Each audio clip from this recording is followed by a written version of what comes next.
స్తోత్రములండి. మహాపరిశుద్ధుడైన మా దేవ, మీ ఘనమైన నామానికి స్తుతులు స్తోత్రాలు చెల్లిస్తున్నాం తండ్రి. ప్రభా, మరొక వారంలో నీ సన్నిధిలో మేము గడపడానికి మాకు ఇచ్చినటువంటి అవకాశాన్ని బట్టి మీకు వందనాలు.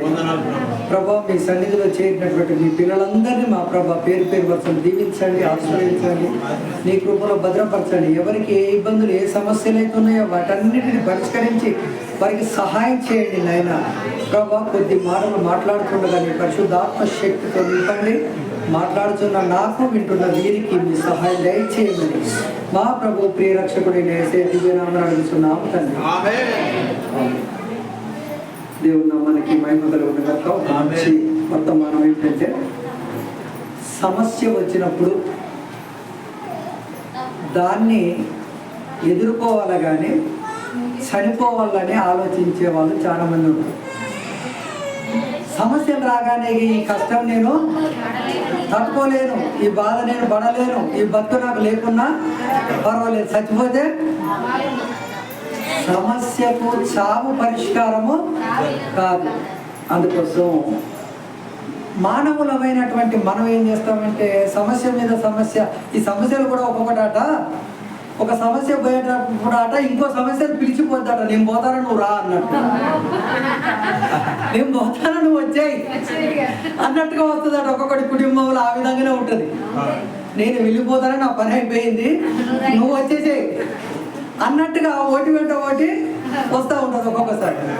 అలా వచ్చినప్పుడు మనం ఏమనుకుంటామంటే, అప్పుడు బాబు ఈ సమస్యలు ఇక తట్టుకోలేదురా బాబు, ఈ సమస్యలల్లో బ్రతకడం కన్నా చావడం లేదని చెప్పి మనం అనుకుంటాం. కానీ మన పక్షాన ఉండబడిన వాడు ఎలాంటి వాడంటే, లోకంలో ఉన్న వారిని అందరికంటే గొప్పవాడు.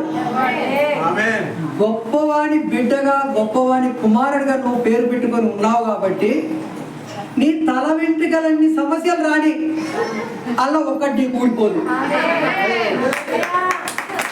ఇన్ని సమస్యలు రాని, దేవుని ఆజ్ఞ లేకుండానట ఒక వెంటికైనా రాలదట. కాబట్టి మనమేమనుకుంటామంటే, సమస్య వచ్చింది, ఈ బాధలలో నేను తట్టుకోలేను, అవమానం, అప్పులు, రోగాలు, బాధలు, ఇబ్బందులు, సమస్యలు అని చెప్పి చనిపోవటానికి ప్రయత్నాలు చేస్తుంటారు. ఈ భూమి మీద ఎన్నో జీవరాశులు ఉన్నాయి. ఎప్పుడన్నా ఏ జీవరాశి అన్న చచ్చిపోగా చూసేదా? సమస్య వచ్చిందని చచ్చిపోగా ఎప్పుడన్నా ఏ మేకో గొర్రెో ఏదన్నా నాకు ఈ సమస్య వచ్చిందని చచ్చిపోగా చూసేదా? అది బ్రతికింది. ఎంత సమస్య వచ్చినా బ్రతుకుద్ది. అంటే వాటికంటే మనం చాలా శ్రేష్ఠులం, గొప్పవాళ్ళం. అందుకోసం సమస్యకు చావు పరిష్కారం కాదు, దానికి ఎదురీదాలట. ఇప్పుడు చేప అప్పుడప్పుడు వర్షాకాలంలో వరదలు వస్తుంటే అది సముద్రంలో ఎక్కడో ఉన్నది కూడా ఎదురెక్కుద్ది. ఆ ఎదురెక్కే సమయంలో ఒక్కొక్కసారి ప్రాణం కూడా పోవచ్చు. ప్రాణం పోయిన పర్వాల దగ్గర ఎదురీగటం మాత్రం ఆగదు. అంటే ఒక చేపకి ఇంత జ్ఞానం ఉన్నదంటే మనకెంత జ్ఞానం ఉండాలో చెప్పండి. అందుకోసమే ఒకసారి మనం బైబిల్ గ్రంథంలోకి వెళితే ఆదికాండము 30వ అధ్యాయము 1వ వచనం. మీ బైబిల్ అందరూ తెరవండి. పిల్లలుంటే కాసేపు లొల్లి చేయకుండా. రాహేలు తాను యాకోబుకు పిల్లలు కనకపోవుట చూచి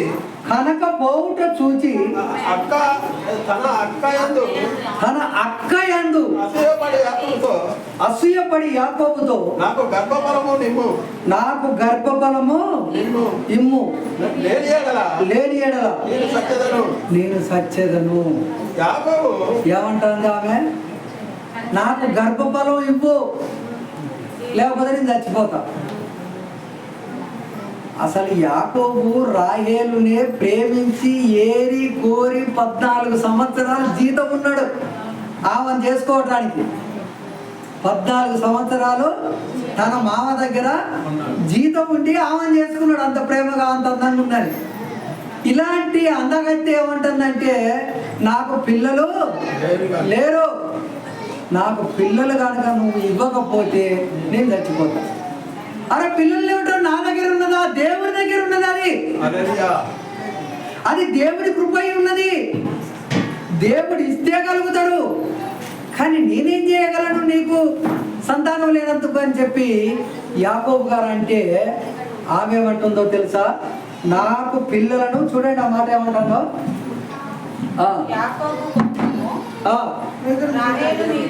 రాహేలు మీద అసూయ. అసూయ ఎందుకంటే అక్క పోవం బిడ్డమ్మడి బిడ్డ పుడతారు, కొడుకమ్మడి కొడుకు పుడతారు, ఈమెకు అసలు లేదు. సొంత అక్క అయినప్పటికీ కూడా అసూయ మనిషిలో ఏమైందంటే, ఒక మనిషికి దక్కింది ఇంకొక మనిషికి దక్కకపోతే అసూయ, పగ. నాకు లేని ఆమెకు ఉన్నది, నాకు లేనప్పుడు ఆమె కూడా లేకుంటే ఇద్దరం మంచిగుందు అని అనుకోడు.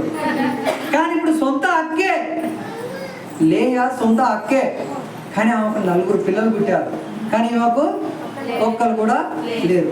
అప్పుడు అంటుంది తన భర్తతో, నాకు బిడ్డలను అతడు నేను నీకు గర్భఫలమును ఇయ్యక పోయిన దేవునికి ప్రతిగా నేనున్నానను. దేవునికి ప్రతిగా నిన్నింత అల్లారుముద్దుగా చూసుకుంటున్నా కదా, నువ్వు కావాలని 14 సంవత్సరాలు నేను కొలువు చేసిన.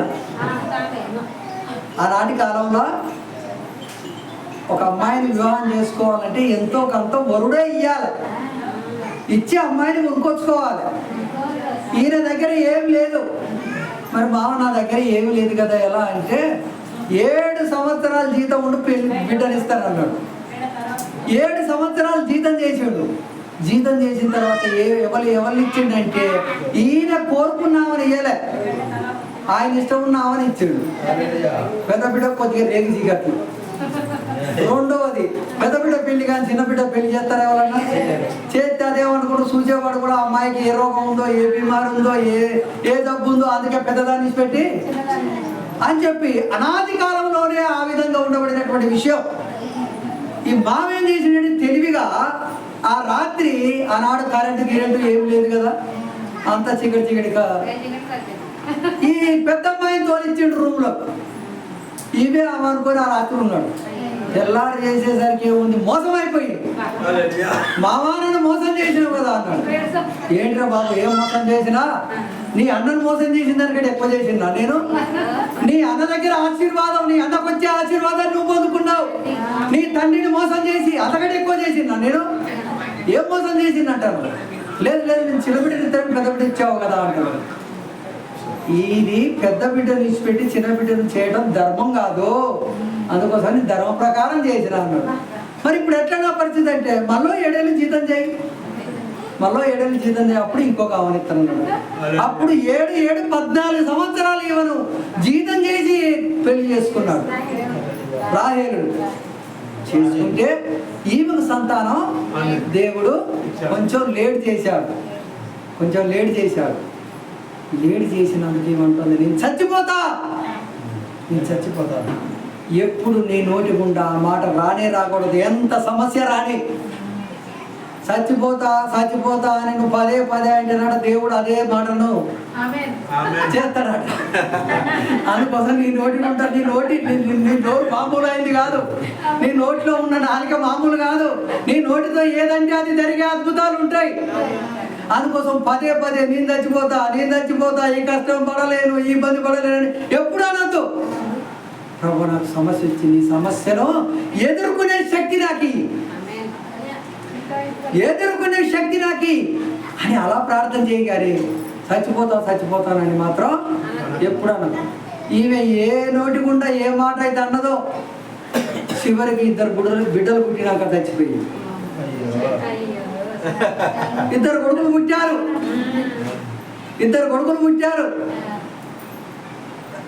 యోసేపు, బెన్యామిన్.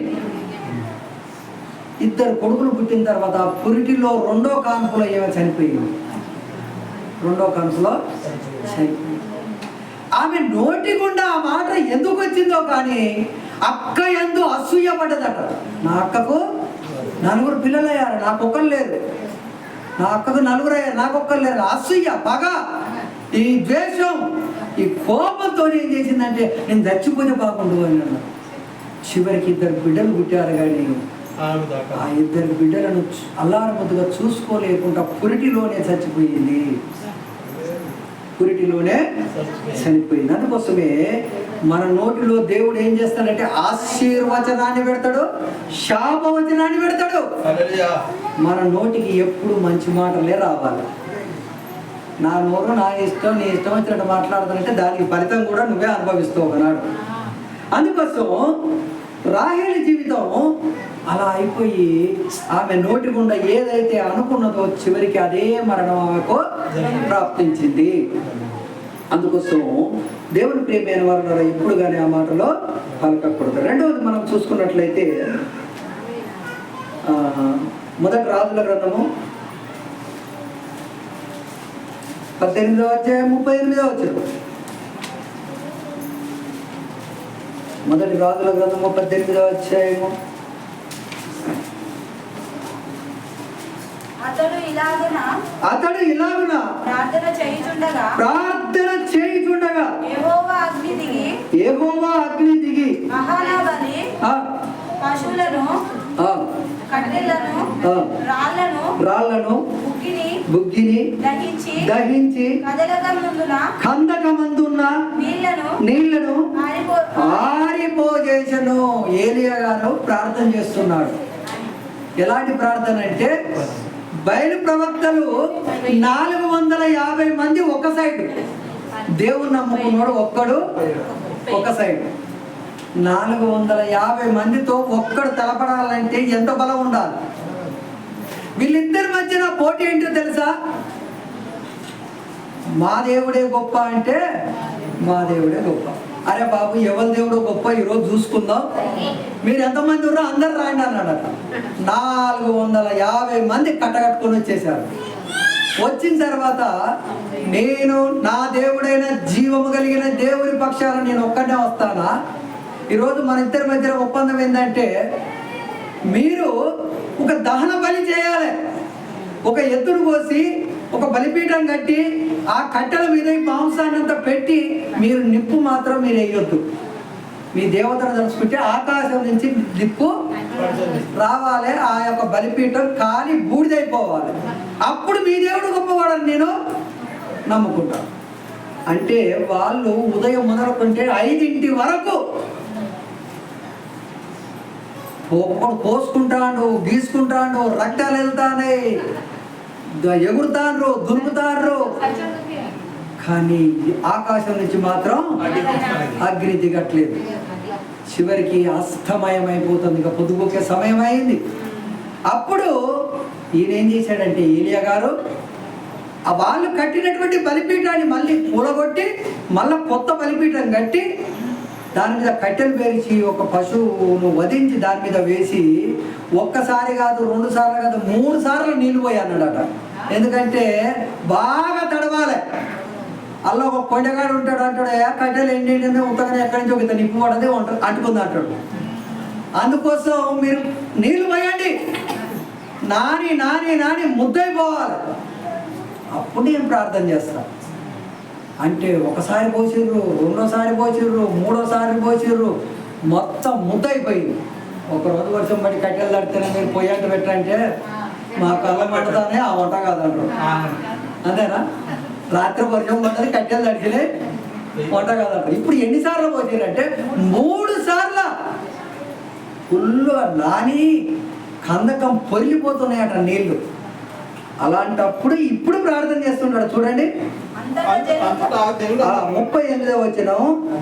అతడిలాగా ప్రార్థన చేయుచుండగా యెహోవా అగ్ని దిగి దహన బలిని, పశువును, కట్టెలను, రాళ్లను బుక్కి అయిపోయిందట. హల్లెలూయా. ఆకాశం నుంచి ఏమొచ్చింది? అగ్ని. ఇప్పుడు ఆ కట్టెలు ఎట్లున్నాయి? ముద్దలు. ఆకాశం నుంచి అగ్ని దిగి దాని మీద ఉన్నటువంటి పశు మాంసం, కట్టెలు అంతా పోయి బూడిదైపోయిందట. ఇప్పుడు అంటున్నారట మీ దేవుడే నిజమైనాడు, మీ దేవుడే నిజమైనాడు. అప్పుడు ఆయన కోపం ఏం చేసిందంటే, ఇన్ని రోజులు మీరు చెప్తే వినలేదురా అని చెప్పి వీళ్ళందరి చూడండి అంతటా జనులందరూ జనులందరూ చూసి దానికి సాగిలపడి యెహోవాయే దేవుడు యెహోవాయే దేవుడు అని కేకలు వేస్తారట. కేకలు వేస్తారట. నిజమైన దేవుడు యెహోవాయే యెహోవాయే దేవుడు. మరి వీళ్ళ దేవుడు నిజమైన వాడైతే అగ్ని దిగి రావాలి కదా, రాదు. కాబట్టి వీళ్ళందరినీ 450 మందిని కిషోర్ వాగు దగ్గరికి తీసుకుపోయి వీళ్ళందరినీ పోసిపడేసిండట. చూడండి అన్నమాట. అప్పుడు ఏలియా ఒక్కని కూడా తప్పించుకొని పోనీయదు. బయలు ప్రవక్తలను పట్టుకొనుడని జనులు కీషోను వాగు దగ్గరికి వారిని వధించెను. 450 మంది బయలు దేవతను పూజించిన వాళ్ళను అతను చేశాడు. ఇది తెలిసినటువంటి రాజు ఆహాబు రాజు ఒక పరిపాలన చేస్తున్నాడు. ఏలియా ప్రవక్త ఉన్నప్పుడు ఆహాబు రాజు పరిపాలన చేస్తున్నాడు. ఈ ఆహాబు రాజు విన్నాడు కానీ మన దేవుడు నిజమైన వాడు కాబట్టి ఈ బొమ్మలన్నీ ఉత్తయ్య అన్న సంగతి ఆయనకు అర్థమైంది కాబట్టి ఆయన మౌనంగా ఉన్నాడు. కానీ ఆయన భార్య ఎలాంటిదంటే పట్టి మూర్ఖురాలు. ఆ పేరు యెజబేలు. యెజబేలు అడుగు పెట్టాక గజిబిజి అయిపోయింది ఆయన ఇల్లు సంసారం అంతా. కొంతమంది అడుగు పెడితే ఏమైందంటే అక్కడ పచ్చడిదంతా పాడైపోతుంది అక్కడ. అందుకోసం ఎప్పుడైతే అడుగు పెట్టిందో ఆ దేశాన ఆ ఇంట్లో అప్పుడు అంతా అవకతవకలే అయిపోయారు. అప్పుడు ఈ 450 మందిని కోసిన సంగతి తెలిసి ఇప్పుడు ఏలియాకు వార్నింగ్ ఇచ్చిందట ఆమె. నువ్వు 450 మందిని ఎలాగైతే కోసేసావో రేపు ఈ వేళకు నీ ప్రాణం నిందిస్తా అని వార్నింగ్ ఇచ్చిందట. ఈ వార్నింగ్కి ఈయన భయపడిపోయిందట. భయపడిపోయి ఎలా ఉరుకుతాడో చూడండి. ఒక మాట 19వ అధ్యాయం 2వ వచనం. 19వ అధ్యాయము 2వ వచనం. యెజబేలు ఒక దూత చేత ఏలియాకు వర్తమానం పంపెను. రేపు ఈ వేళకు నేను నీ ప్రాణమును 450 మందిని ఎలా చంపావు? చేరి ఎడల దేవుడు నాకు గొప్ప ఆదాయము కలుగజేయును గాక. అప్పుడు కాబట్టి అతడు ఈ సమాచారము తెలుసుకొని లేచి తన ప్రాణమును కాపాడుకొనుటకు పోయి యూదా సంబంధమైన బెయేర్షెబాకు చేరి అచ్చట ఉండుమని తన దాసులతో చెప్పి తాను ఒక దిన ప్రయాణం ఉరికిందట. అరణ్యంలో పోయి ఒక బదిరీ వృక్షము కింద కూర్చోండి మరణాపేక్ష గలవాడై యెహోవా నా పితరుల కంటే నేను ఎక్కువడను కాను. ఇంత మటుకు దాని బతికిన కాడికి నా ప్రాణమును తీసుకోమని దేవునితో ప్రార్థన చేస్తున్నాడట. ఈయన శక్తి ఈయనకు అర్థం కావట్లేదు. ఆ బెదిరియగానే బెదిరిపోయాడట. నేను ఆకాశం నుంచి అగ్గిని దింపినా నాతో దేవుడు ఉన్నాడు అన్న సంగతి మర్చిపోయి ఏమనుకున్నాడంటే రేపు ఈ వేళ్లకు నీ ప్రాణం తీస్తారని యెజబేలు ఎప్పుడైతే వార్నింగ్ ఇచ్చిందో ఆ వార్నింగ్కు భయపడిపోయి ఒక దిన ప్రయాణం ఉరికాడట. ఉరికి పోయి ఒక బదిలీ వృక్షం కింద కూర్చొని ఇక తలకాయ పట్టుకొని అనుకుంటాడట, నా పని అయిపోయింది, అది యెజబేలు మహాముడిది, అది చంపుతుందంటే నన్ను చంపేసే ప్రయత్నంలోనే ఉంటది అని చెప్పి ఇక ఆలోచన చేసుకుంటూ ఆ బదిరీ వృక్షం కింద అలాగే పడుకున్నాడట. అప్పుడు దేవుని దూత వచ్చి ఏమంటుందంటే, ఏలియా నువ్వు భయపడకు, నీకు నేను తోడుగా ఉన్నాను. యెజబేలు చంపుతుందంటే నువ్వు అనుకొని ఈ అరణ్యంలోకి వచ్చి ఏమంటానో నా ప్రాణాన్ని తీసుకో అని నాకు మొరపెట్టి ప్రార్థన చేస్తాను అంటే అక్కడ అపవాదం ఏం చేస్తుందంటే, ఇప్పుడు అరణ్యంలో పోయాడు, నా ప్రాణాన్ని తీసుకోమని దేవుడితో ప్రార్థన చేస్తాడు. ఇప్పుడు సాతాను ఏమంటుందో తెలుసా, అక్కడ ఇన్ని చెట్లు ఉన్నాయో తాడు చూసుకొని ఏ చెట్టు కన్నా వేసుకుంటే అయిపోయేదానికి నా ప్రాణాన్ని తీసుకోమని ప్రార్థన చేస్తాను ఎందుకు? ఇక్కడ చెట్లు లేవా? ఎన్నో చెట్లు ఉన్నాయి, వచ్చిందని అడవికే, వచ్చిందే అడవికే. గిత్తంత తాడు తీసుకొని చెట్టుకు వేసుకుంటే నీ పని అయిపోయేది. అయితే ఇక్కడ చూసినట్లయితే ముందుకు రండి అమ్మా, ముందుకు రండి, లోపలికి రండి. అయితే ఇక్కడ చూసినట్లయితే అక్కడ చూసినట్లయితే బదిరీ వృక్షము కింద ఒక దేవదూత వచ్చి ముట్టి నువ్వు లేచి భోజనం చేయి. ఎప్పుడైనా కోపంతో ఉన్నప్పుడు భోజనం అంటే అసలే పడకండి. కోపమే, పంచాది తిరుడే. తినకుండా పడకండి. తినకుండా పన్నారా ఆ రాత్రి నిద్ర పట్టదు. ఆ రాత్రి నిద్ర పట్టకపోయేదో పిచ్చి పిచ్చి ఆలోచనలు వస్తాయి. ఆ పిచ్చి పిచ్చి ఆలోచనలతో నువ్వేం చేసేది తెలియదు. కడుపు నిండా తిన్నావా, కడి నిండా పంటావు. అందుకోసం ఈ దూత ఏం చేసిందో తెలుసా? ఎలియా లేచి నీ పక్కన ఏమున్నది, మంచి రొట్టెలు పెట్టినా, తాగటానికి బుడ్డ నీళ్లు పెట్టినా, 5 ఈ నీళ్ళు తాగు. నువ్వు మామూలు ఉరకలే, ఒక రోజంతా ఉరికి కాళ్ళు నొత్తానే అలసిపోయినావు, ఇక చచ్చిపోవాలని ఇక్కడ తీర్మానం చేసుకొని ఉన్నావు. కానీ ఇంతవరకు చేసిన పని గొప్పదనుకుంటున్నావు, కానీ ఇక చేయబోయే పని ఇంకా గొప్పది ఉన్నది. అందుకోసమే నేను కాపాడుతాను, నీకు మరణం అనేది ఉండదు. ఏ యజబేలు నిన్ను చంపుతుందని వార్నింగ్ ఇచ్చిందో ఆ యజబేలు నీ కళ్ళ ముందే దాన్ని తీసేస్తాను. అది పోయింది, కానీ ఈయన మాత్రం పోలే. అందుకోసం బాధ అనిపించినప్పుడు ఈ యొక్క ఏరియా అంతటి ప్రవక్త ఏం చేశాడంటే, చచ్చిపోతే బాగుండని దేవుడికి ప్రార్థన చేస్తాను కదా. చచ్చిపోతే బాగుండు, నా ప్రాణాన్ని తీసుకో. నా ప్రాణం నువ్వే ఇచ్చావు కాబట్టి నా ప్రాణాన్ని నేను తీయటానికి అధికారం నాకు లేదు. నా ప్రాణాన్ని నువ్వు తీసుకో అని అంటే దేవుని దూతను పంపించి ఏం చేశాడో చూడండి. అతడు తల దగ్గర నిప్పుల మీద కాల్చబడిన అప్పమును నీళ్ళ బుడ్డి కనబడెను కనుక భోజనము చేసి తిరిగి అలసిపోయిన అంత ప్రయాణం ఉరికి అలసిపోయి మళ్ళా రొట్టెలు తిన్నాడు, నీళ్ళు తాగాడు, మళ్ళా పన్నాడు. మళ్ళా పండేసరికి మళ్ళా దూత వచ్చింది. మళ్ళా 2-3 గంటల తర్వాత మళ్ళీ వచ్చేమంటుందో తెలుసా, ఈ శక్తికి మించిన ప్రయాణం నువ్వు చేశావు కాబట్టి మళ్ళొక్కసారి అన్నం తిను, మళ్ళొక్కసారి రొట్టెలు తిను అని చెప్పి ఏమంటుందో చూడు. 7వ వచనం చూడండి. అయితే రెండవ మారు వచ్చి అతను ముట్టి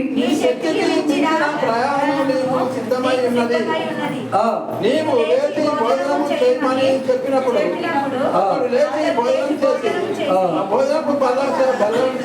ఆ భోజనపు బలము చేత 40 రాత్రి రాత్రి 40 రాత్రింబవళ్ళు ప్రయాణం చేసిండు. 2 సార్లు దేవదూత వచ్చి ముట్టింది, ఆ ఆహారం తిన్నాడు, తిరిగి ఆయనలో బలం పొందుకున్నాడు. బలం పొందుకొని 40 రోజులు దివారాత్రం ప్రయాణం చేసినా కానీ అలిసిపోయినంత బలం వచ్చేసిందంట. బలం వచ్చి అప్పుడు అనుకుంటున్నాడు అట్లా, నేనేం పిచ్చి ఆలోచన చేసుకుని ఏం అసలు ఇంతకు చచ్చిపోవాలని, నేనెందుకు చనిపోవాలని, నాకు దేవుడు తోడుగా ఉన్నాడు అని చెప్పి అప్పుడు పోయి ఈయనకి ఏ పని అయితే అప్పగించాడో ఆ పని చెప్పాడట. ఏమని అంటే, నువ్వు ఒక శిశువుని తయారు చేయాలి, గొప్ప శిశువుని, నీకంటే గొప్పవాడిని చేయాలి అని అంటే అప్పుడు ఏలియా పోయి ఎలీషాను తయారు చేస్తాడు. ఏలియా పోయి ఎలీషాను తయారు చేస్తాడు. ఈ ఎలీషా ఎలాంటి వాడంటే మంచి భూస్వామి, 300 ఎకరాల కంటే ఎక్కువగా ఉండబడిన భూస్వామి, 12 అరకలు దున్నుతాడట. 12 మంది జీతగాళ్ళతోనే అరకలు కట్టి 12 అరకలు ఒకటేసారి దున్నుతాడట. ఆ సమయంలో ఈ ఏలియా గారు పోయి ఏం చేసిండంటే దేవుని పనిలోకి రమ్మని ఈయన భుజం మీద ఉన్న కడవ ఆయన భుజం మీద వేసిండట. హల్లెలూయా. అంతే. ఆ కడవతోనే ఈయన మారిపోయిండు. మారిపోయి వెంటనే ఏమన్నాడో తెలుసా? అయ్యా ఒక్కసారి నా ఇంటికి పోయి మా అమ్మనాన్నతో చెప్పి వస్తా, ఇక నీ పనిలోనే ఉంటా అని ఏం చేశాడో చూడండి. అక్కడ ఉన్న ఒక గుహలోని బస చేశారు. 19వ అధ్యాయం 20వ వచనం. 19వ అధ్యాయము. అతడు ఎట్లు విడిచి అతడు ఎడ్లను విడిచి ఏలియా వెంట పరిగెత్తి ఎవరంట పరిగెత్తుతున్నాడట? ఇంతసేపు 12 అరకలు దున్నినటువంటి ఎలీషా ఏం చేస్తాడో తెలుసా?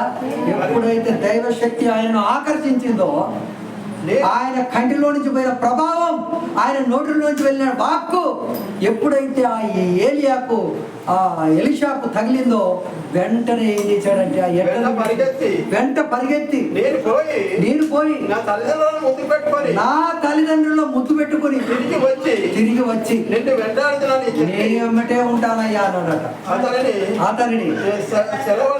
అతని సెలవడగా పోయి రమ్ము, నిర్బంధము లేదు చెప్పాను. కాడి ఎడ్లను చీల్చి వధించి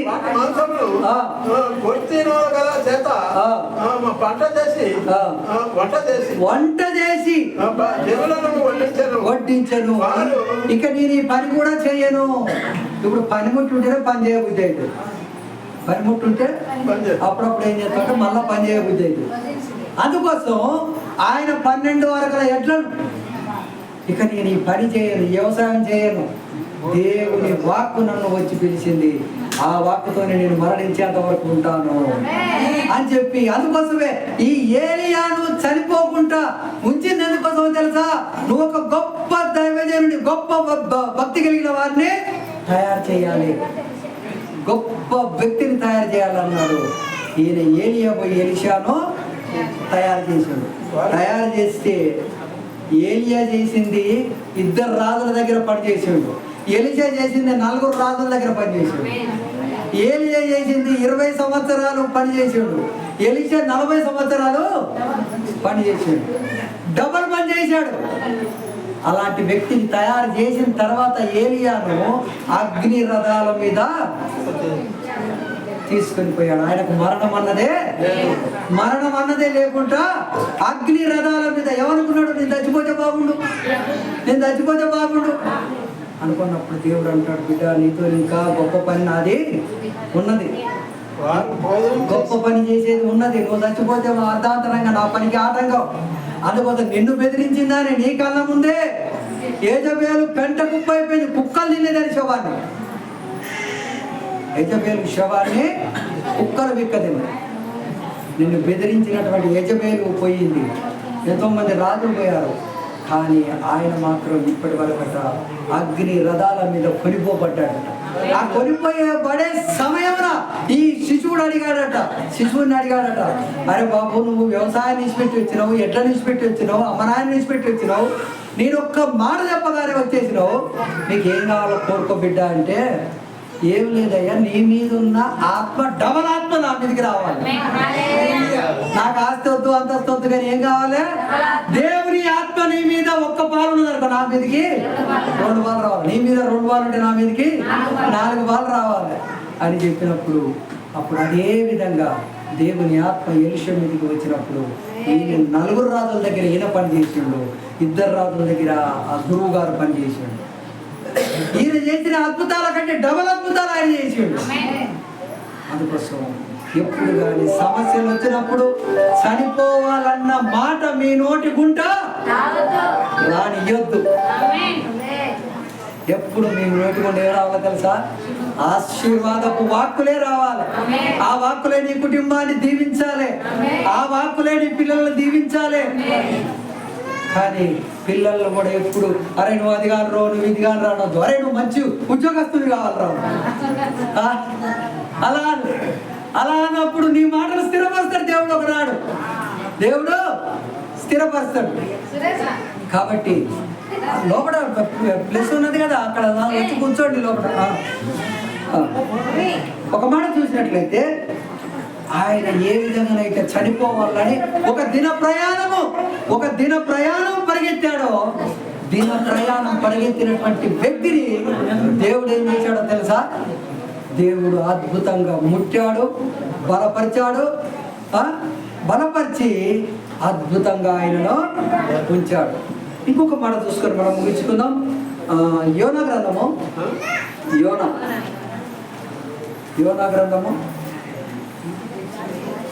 4వ అధ్యాయం 3వ వచనం. యోనా గ్రంథము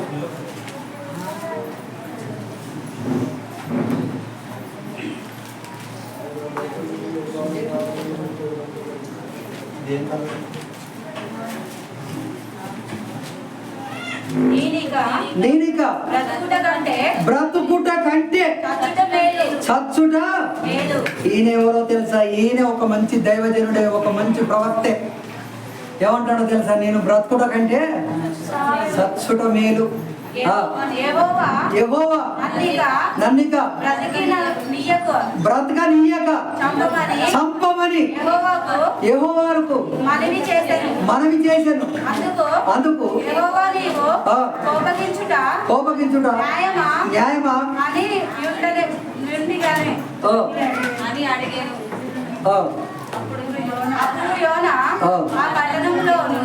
ఆ పట్టణంలో నుండి పోయి దాన్ని తీర్పు తీర్చుట వాసన చేసి అచ్చట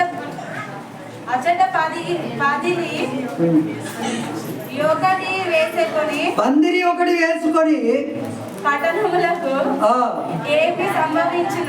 ఏమి సంభవించునో చూచెదనని ఆ నీడకు కూర్చున్నాడట. దేవుడైన యెహోవా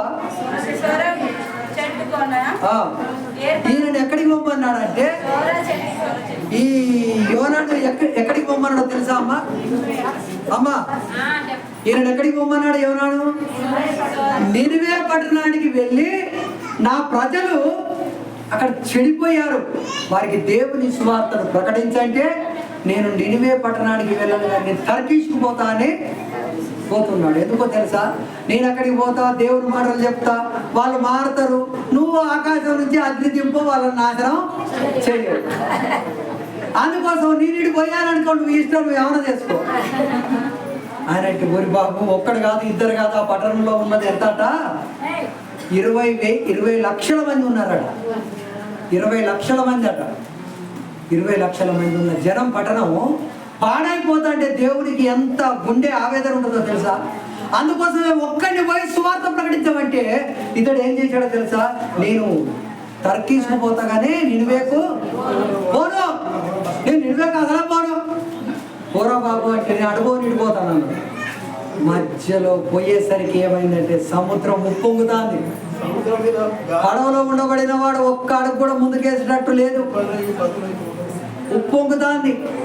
అరే కీడు ఎవరిని బట్టి వచ్చిందిరా అంటే ఆఖరికి వాళ్ళు చీట్లు వేసుకుంటారట, యోనాను బట్టి వచ్చిందట. ఓరి బాబు నీ సంగతి ఏం చెప్పు అంటే, నేను దేవుని మాట వినకుండా వేరే మార్గానికి వెళ్ళిపోతానా, నన్ను బట్టే కీడు వచ్చింది, మరి ఇప్పుడు ఏం చేయాలి? నన్ను తీసి సముద్రంలో పడేయండి. ఎప్పుడైతే ఇద్దరిని తీసి సముద్రంలో పడవేశారో సముద్రం ఉప్పొంగకుండా అయిపోయింది. ఇప్పుడు అక్కడ వేసినటువంటి వ్యక్తిని మళ్ళీ ఎక్కడికి తీసుకురావాలి? నినివే పట్టణానికి దాన్ని తీసుకురావాలి. మరి నీళ్ళ మీద ఉన్నట్టే పడవలో తీసుకురావచ్చు, మరి నీళ్ళ నుండి తీసుకురావాలి.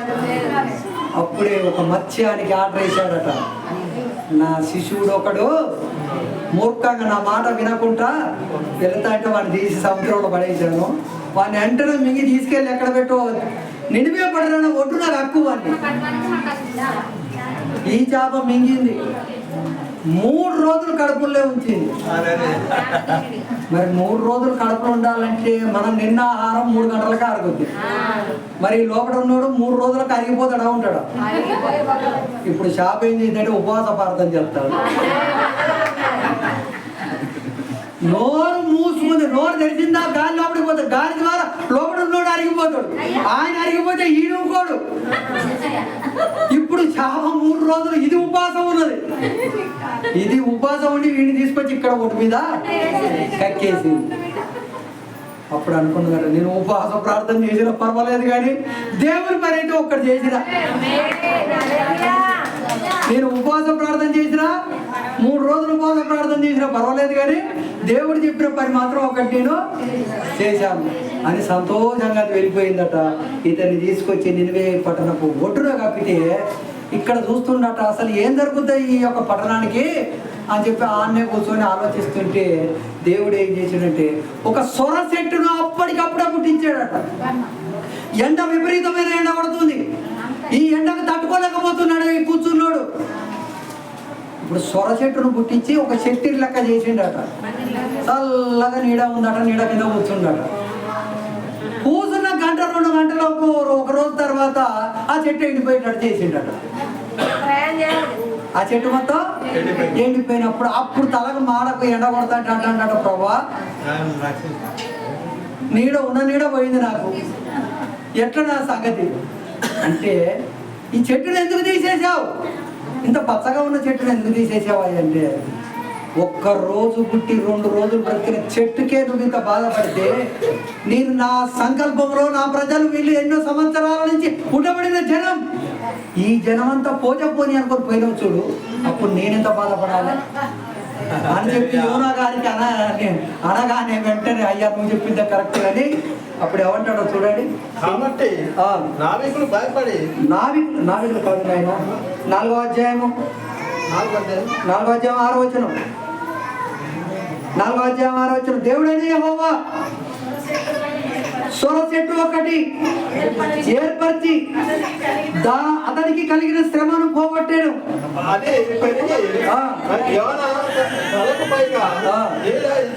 యోనా తలపైన ఏమిచ్చిందట, చల్లగా పొడుగు పెట్టినట్టు ఉన్నదట. సర్లే ఆయన హాయిగా ఉన్నాడు, సర్లే చూద్దాం సంగతి అని చెప్పి మళ్ళీ ఒక్క రోజు ఆగానే చెట్టు మొత్తం ఎండిపోయేటట్టు చేసాడు. చెట్టు మొత్తం ఎండిపోగానే అప్పుడు అర్థమవుతుందట, అయ్యో బాబా ఈ ఎండకు నేను తట్టుకోలేకపోతాను. ఆ సొర చెట్టును చూసి యోనా బహు సంతోషపడాను. మరుసటి ఉదయమందు ఒక పురుగును పంపించింది. ఆ కాండం కాడికి పోయి ఆ పురుగు తొలిచిందట. ఆ పురుగు కాండం కొట్టగానే ఏరు కొడితే ఉంటుందా చెట్టు, ఈ ఏరునంతా తొలిచేసిందట. చెట్టు మొత్తం ఎండిపోయిందట. అమ్మో చక్కటి నీడ ఉండదు అనుకున్నా కానీ ఈ నీడ పోయి ఎండకు తట్టుకోలేకపోతున్నాడు. వేడి గల తూర్పు గాలిని కూడా పంపించిండట. యోనా తలకు ఎండ దెబ్బ తగిలి సొమ్మసిల్లిపోయే పరిస్థితికి వచ్చిందట. ఎండ దెబ్బ తగిలితే ఏమైతే ఎటువంటి వాడైనా ఇంతటోని అంతటోని మీసాలు వేసినాడు కూడా అటు మడవచ్చిందే. ఏం దెబ్బ అది? ఎండ దెబ్బ. ఆ దెబ్బే దేవుని దెబ్బ. ఎప్పుడైతే సోదొచ్చి అడ్డం పడ్డాడో అప్పుడు ప్రార్థన చేస్తాడట, ఏంటయ్యా పచ్చగున్న చెట్టు నేను తెల్ల తీసేయటం నీకు ధర్మమేనా అని అడుగుతున్నాడట. పచ్చగున్న చెట్టును తీసేయటం నాకు ధర్మం కాదు కానీ పచ్చగా బ్రతికే నినివే ప్రజలు 20 లక్షల మంది హతమైపోవడం నీకు ధర్మమేనా? 20 లక్షల మంది ఉన్నారా అని చెప్పి అప్పుడు ఆశ్చర్యపడి ఏమంటారు. 11వ వచనం చూడండి, 10వ వచనం. నీవు కష్టపడకుండాను పెంచకుండాను ఒక్క రాత్రిలో పుట్టింది ఆ సొర చెట్టు. ఈ సొర చెట్టు విషయమై నువ్వు ఇంత బాధపడతాను. అతడు 120,000 కంటే 120,000 కంటేనట. ఆ నినివే పట్టిన జనాలు ఎంతమంది? అంత జనం ఉన్నదట. ఒక పెద్ద ఊరు అయితే మా అంటే 5,000 ఓట్ల కంటే ఎక్కువ ఉండదు. ఇప్పుడు మా పెద్ద ఉప్పారంది 5,000 ఓట్లు. అక్కడ ఎంత జనం అంట? 125,000 జనం. అది అంతకంటే ఎక్కువైన జనం అంట. అంతటి జనము నాశనమైపోతే పోని ఏర్పడి పోయినా అనుకుంటావు. నీ మీద బాధ్యత లేదా? నువ్వు దేవుని పని చేస్తానికే వచ్చినావు, నువ్వు చెప్పిన కాడికి వెళ్ళవా అని చెప్పి యోనా అన్నప్పుడు అప్పుడు నాదే తప్పైందయ్యా, నేను వేయకపోకుండా టర్కీస్కు పోతే మల్లనాడు తీసుకొచ్చి ఇక్కడనే పెట్టినావు అని చెప్పి అప్పుడు ఏమంటాడో చూడండి. కుడి ఎడమల ఎరగని నినివే పట్టణము నినివే మహాపురము విషయంలో నేను బాధపడాలనుకున్నావా బిడ్డ? ఇన్ని వేల మంది శవాల దిబ్బ అవుతుంటే నేను ఎలా చూస్తూ సంతోషపడతాను? అందుకోసమే దేవుని ఉగ్రత ఆ ఇంటి మీదకి కానీ ఆ పట్టణం మీదకి కానీ వచ్చినప్పుడు మీలో ఉండబడినటువంటి తప్పేంటి, మీలో ఉండబడినటువంటి మరణం ఏంటిది, మీలో ఉండబడినటువంటి దోషం ఏంటిదని తెలుసుకొని మీరు మోకరించి ప్రార్థన చేస్తే అది విడిపించబడడానికి దేవుడు సిద్ధంగా ఉన్నాడు. నినివే పట్టణస్థులు మహాఘోరం చేశారు, మహాపాతకము చేశారు, మహాపాపిష్టులు. అయినప్పటికీ రాజు మొదలుకొని ప్రజలంతా గోనె పట్ట కట్టుకొని దేవుడికి ప్రార్థన చేశారట. ఎవరు చెప్పిన మాటను బట్టి? యోనా పోయి ఈ యొక్క పట్టణానికి నాశనము కాబోతుంది, మీరు జీవం కలిగిన దేవుని ఆరాధించండి అని చెప్పినప్పుడు రాజు మొదలుకొని ప్రజలంతా గోనె పట్ట కట్టుకొని ప్రార్థన ఎప్పుడైతే చేశాడో ఆ పట్టణం మీదకి వచ్చినటువంటి శాపము తొలగిపోయి ఆ పట్టణస్థులంతా సంతోషంగా ఉన్నారు. అదేవిధంగా ఒక్కొక్కసారి మన మీదకి, మన కుటుంబాల మీదకి, మన పిల్లల మీదకి ఇలాంటి ఉగ్రత రావచ్చు. అప్పుడు మనం పశ్చాత్తాపడి ప్రార్థన చేస్తే అది విడుదల పొందుకోవడానికి సిద్ధంగా మనం ఉన్నాము. ఈ పాట చాలా పెద్దది. మరణము గురించి మనం అనుకోవటం ఏంటంటే ఎప్పుడు కానీ చావు సమస్యకు పరిష్కారము కాదు, చావు సమస్యకు పరిష్కారం కాదు, కానీ దేవుడు మనకు పరిష్కరించడానికి ఉన్నాడన్న ఒక ధైర్యంతో దేవుడు ఇచ్చినటువంటి ప్రాణం దేవుడు తీసుకుపోయేంత వరకు సజీవ లెక్కలో మీరు ఉండాలి. ఏలియా చనిపోతాననుకున్నాడు, కానీ ఆయన అగ్నిరథాల మీద వెళ్ళిపోయాడు. కాబట్టి మనం కూడా ఏ చిన్న పని మనకు అప్ప చెప్పినా మనం కూడా చేసి ముగించుకొని వెళ్ళిపోయామా దేవుడు సంతోషిస్తాడు. దేవుడు నమ్మనికి మహిమ కలుగుతున్నాక చిన్న వాక్యం